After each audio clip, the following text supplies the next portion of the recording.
What's going on? How could I help? So I've been doing a lot of practicing, obviously, and I noticed actually on my reading comp that I've been getting more mistakes than I did in the beginning. I definitely dramatically improved on logical reasoning. I'm getting like double or even triple the correct answers that I did from my diagnostic. But for some reason, I'm doing worse on reading comp. Not even that I'm not even improving, I'm doing worse. So I don't know why that is. And I noticed that I get a lot of mistakes on main point questions when it comes to reading comp. For logical reasoning, I don't, I'm pretty good with main point or like main conclusion and things like that. But I don't know why for reading comp, like I guess I fail to see the big picture because I don't know if it's because I focus on details. Like I get it. I usually select the answer that comes closest to the correct answer. Um, but yeah, I don't know why. I just can't hit the nail on it. And it's been very frustrating trying to get better at reading comp because no matter how much I do um, passages and questions. Like I just can't seem to be improving, and I don't know how to change my technique. I know that we had a class about it last week, which was helpful to hear about other people's experiences with it as well. But for some reason, I'm just not getting it. I want to know what you can say, how you can provide some insights to help me out. Yeah, sure. Happy to do it. So I'm glad that you attended the class last week. Variety of approaches there. So I'm glad you found it helpful, but what, if anything, did you change about your reading comp as a result of attending that class? Yeah, so what I've been doing is this technique that you showed, I think it was from you had a PDF of like these students of yours who had kind of summarized their own versions of the 2007 LSAT passages. Like they had paragraph by paragraph, and which is interesting because I saw that as a technique online. It said that if you struggle with reading comp, you should go paragraph by paragraph. Don't move on to the next paragraph until you fully know that you understood that paragraph. Because, you know, sometimes you read a sentence, you don't understand it, you just kind of shrug it off and say, I'll understand the next one. So, but that obviously is not helpful at all. So I've been doing that technique. I would say that actually, since I did pick up on that technique, I got a little better. But I guess what I was saying earlier was that before I picked up that technique, I actually started doing worse. Now that I picked up that technique, it's gotten a little better, but you know, on the exam, I obviously can't be doing that technique because it takes a long time. I mean, I'm taking 20 minutes per passage just because of that one technique, and really trying to take my time with understanding everything.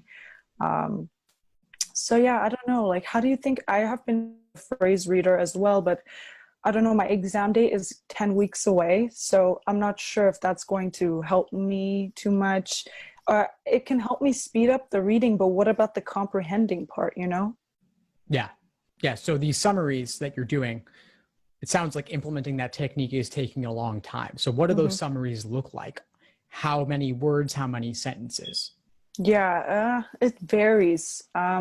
It depends on how much I understand without writing, having to write it. So I don't write down every single detail, but I guess for some passages it takes me longer because I feel like I don't know more. So I write down what I don't know, which takes up time, and it takes up even time to figure out what I don't know sometimes. So, and I wouldn't say it varies from topic to topic. I would say it's pretty evenly distributed. Sometimes I find myself doing way better on a science passage, and sometimes I find myself doing better on a social science passage.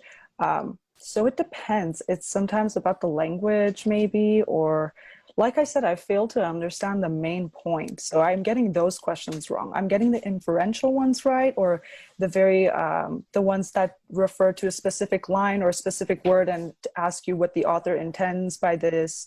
I get those ones right because it tells you kind of where to look. So it reminds me more of logical reasoning. But for some reason, whenever it tells you to evaluate the passage and find the main argument or define the main point of the passage, I'm having trouble like condensing it for myself. And yeah, like I said, I've been selecting the answer that's closest to, but it's not precisely the correct one. Right. Okay. So I'm getting the sense you gave me a lot there. Amount of time, amount of words that you're writing down for a summary. Mm-hmm. Are we talking 10 words, 50 words, 100 words? The examples that I gave in the class were student written review. They weren't meant to be what you do on test day itself within timed conditions. Mm-hmm.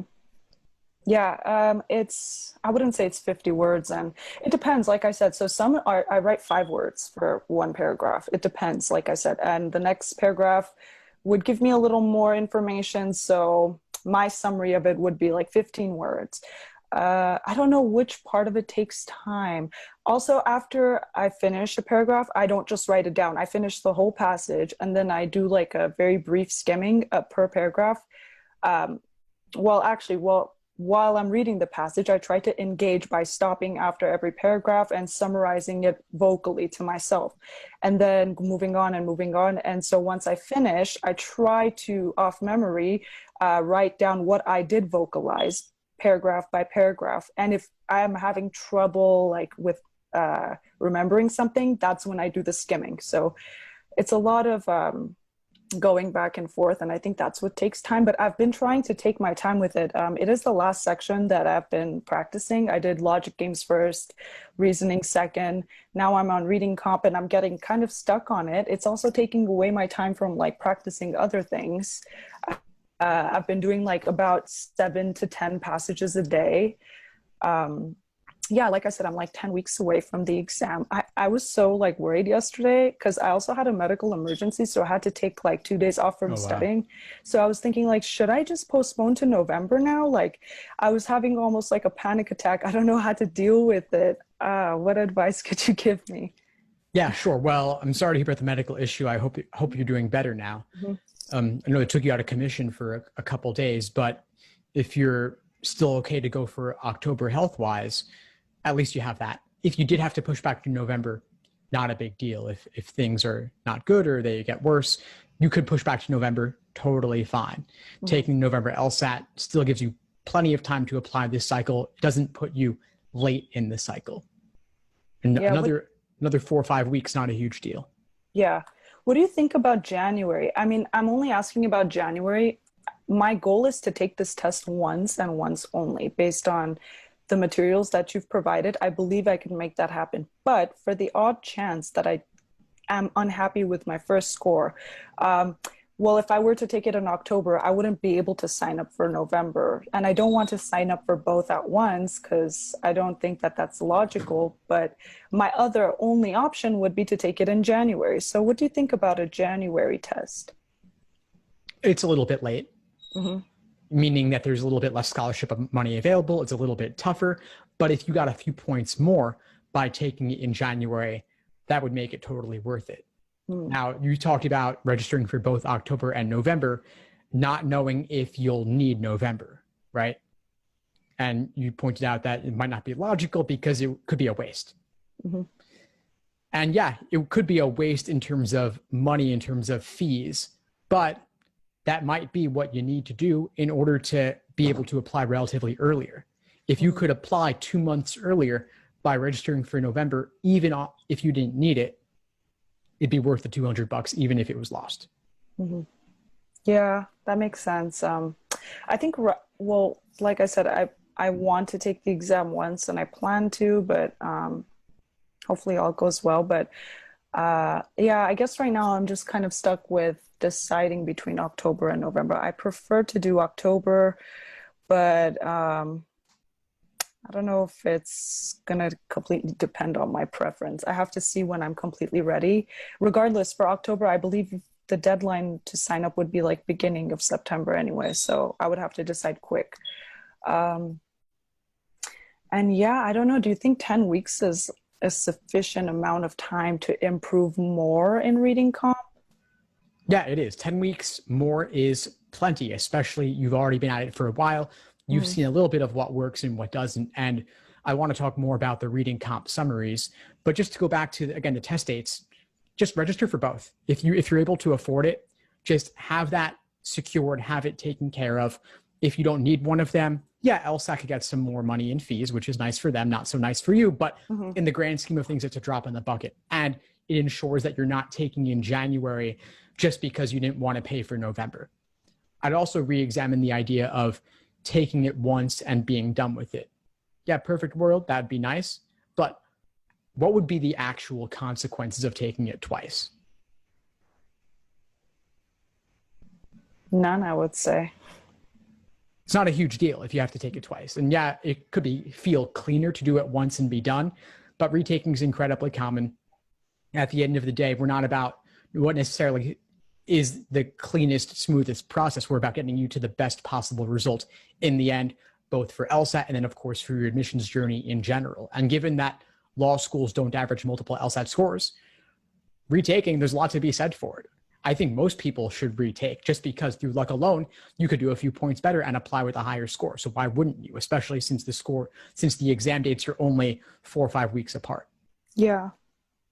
The thing is, though, with October, if I were to take it, I believe it said it was a non-disclosed form. So I wouldn't really, if I plan to take it both in October and November, then I wouldn't know what I need improvement on. I mean, I can get a general idea, but that'd be really general. It wouldn't like specify anything for me to focus on for the next, what, it would probably be 4 or 5 weeks away. So I don't know, like that's kind of another thing that I've been thinking about. Is taking an exam back-to-back months a good idea even? Taking 2 exams back-to-back is fine. I mean, I don't see the downside. If you're doing 3 or 4 back-to-back, admissions is going to be like, is this person really carefully considering when they're ready for the LSAT versus taking and taking and taking just to get a higher score, which obviously you want to do. Everybody knows that, but they also want to know that you're carefully considering each take. But 2 back-to-back and on consecutive months is totally fine. I also want to circle back to the idea of undisclosed exams. This year with the flex, everything's been undisclosed so far. That may continue. They may disclose at some point in the future. I think they're going to want to. But if October is flex, which I would say probably, November might be flex. I'd say, again, that's a probably. So I wouldn't count on disclosed exams anytime soon. Okay. But then there's also the question of, do you need the exam to be disclosed in order to know what to work on? You opened this conversation about reading comp. You haven't taken the exam before, yet you know reading comp is an area you want to focus. Nobody had to tell you that. You knew just from your own experience. Yeah, that's true. Yeah, I don't know. Another thing, I don't even know how to sit down and focus on reading comp without getting so frustrated. I think my frustration with it is something that turns me away from it. And I think that you have mentioned this, but I mean, I've definitely heard this like generally everywhere I go. You should probably focus on the things that, you know, are your weaknesses, but then other places say focus on your strengths. I think with the LSAT, it's more about the weaknesses because your strengths will only take you so far. Your weaknesses will take you even farther, I feel like, if you master them. So I don't know. It's just so complicated. But I mean, like, you're familiar with this journey because you've been on it for a long time and you struggled with it too to begin with. So that's kind of an inspiring story to hear. But then it's also like, yeah, it took you 1 year to master it. So I hope that, but also you said that that happened to you because you didn't have like the resources or the tools, proper tools to improve like fast. You kind of just took practice test. So yeah, and I guess another conversation. So for practice tests, is it okay to not take 10? I know that you said take 10 exams. Well, it would be ideal to take 10 timed exams. And is it okay to not take 10? And if we were to take them, do you think it's better to do the 5 section timed ones? Because that's what I've been doing. But I do get burnt out for the next like 2 days. So what do you think about that? Well, October, as you said, 10 weeks away. So doing 10 full-length exams is perfectly reasonable. You could fit that in. You could do 1 exam a week between now and test day. And because you've already been at it for a while, you already have the foundation. I think that's a reasonable idea. You could also even do 2 exams per week if you have the time in your schedule, along with detailed review of those exams. That'd be fine also, especially since it's a flex. Well, let me say it's almost certainly going to be a flex for October. I believe it's okay to do majority 3-section exams. Okay, And that's good. LSAC has typically been announcing about 6 weeks prior. So if that continues, you'll know in about a month, 4 weeks from now or so, whether it is flex or not, assuming previous holds. Then you can adjust accordingly. But for now, when you're 10 weeks out, I think doing 3-section exams is fine. Then as it gets closer, you might want to do 5-section exams on the off chance it was regular, not flex. But I would bet a lot of money October is going to be a flex. What about November? I'm just curious. You said it's likely to be a flex. I'd say it's also pretty likely. I would, if I had to put numbers, I'd say October at the moment, speaking now, end of July, October, 99% flex, November, 90% flex. Just based on the direction I see things going in general, based on what I'm seeing in the news and such, I think COVID's going to be around for long enough that it warrants making the LSAT online, since they clearly have the ability to do it. Why would they do it in person with all the potential risks and logistical issues involved to administer with social distancing, masks, half empty classrooms, half empty test centers? I don't see it happening. Yeah. Now, to go back to, I think there was an important point you raised here around getting discouraged by reading comp, not liking reading comp, focusing on strengths versus weaknesses. They each have their place. Weaknesses, there's more potential to improve significantly, and so go for your lowest hanging fruit. On the flip side, though, you don't want to hit yourself over the head so much with weaknesses that you dread the idea of studying in general because you're not doing well and you don't like what you're doing. So you could mix in a little bit of other work too, just as a booster and just to stay fresh. So maybe let's say, what's a section you like, or what's a question you like? Like, I like logic games a lot. I hear that. The whole section. So do some games, mix in some games here and there. Also, if you're doing at least one full length exam, meaning 3 sections here, you're doing games there. So you're doing games. You're also getting the benefit or the pleasure of measuring yourself, which alone is fun. People like measuring themselves. We like the feedback, and that's to be moderated, not to go overboard on it like I did. As you said, I was just taking exam after exam, wasting a lot of time. But doing a little bit of that makes sense, since the exam, you want to work on pacing, you want to work on endurance. So exams are a way to do that and mix it in. And of course, you could also drill tough curveball games as well, just to keep things interesting for yourself. There's a lot of games out there, but reading comp is where I would significantly focus a lot of your time aside from full-length exams. We also talked about main point, main idea, getting that. So I think a lot about what you need your summaries to look like. Do they need to be really content heavy, or could they simply be more general? Like, there's evidence here, there's viewpoints here, there's the author's opinion here. So you could approach summaries on a more meta level rather than trying to get down a lot of the details and a lot of the substance. Yeah, I feel like that's what I've been doing, and it's actually not helpful at all. Okay, that makes sense. And then I kind of want to go back to one thing that you said about carefully reviewing the practice exams you take. When you say that, I'm assuming you mean figuring out why you got the wrong answer, figuring out why the wrong answer is the wrong answer when you get the wrong answer. But what about the right answers that you get? Would you recommend looking over those as well, or does you getting it right kind of guarantee that you would get a question like that right? It's a great question. So there's a whole variety, there's a whole spectrum here. You have getting things right and being confident in it and approaching it efficiently. There's getting it right, but getting it right too slowly or inefficiently. If it's inefficient, it's worth reviewing. If it's a lucky guess between 2 or more, it's worth reviewing. If your confidence level's pretty low, it's worth reviewing. So not necessarily only the wrong answers. Those other ones I mentioned are also good candidates to review. And this means reviewing can take a really long time, but it's worth it. Yeah, seems like it. By reviewing is how I kind of improved on logical reasoning, actually. So that is how I understood it to be very worth it, and probably one of the most significant points in your whole process of learning the LSAT and kind of trying to master it and understanding how the test makers even come up with these questions. So yeah, and tonight we have a class, so I'm looking forward to that.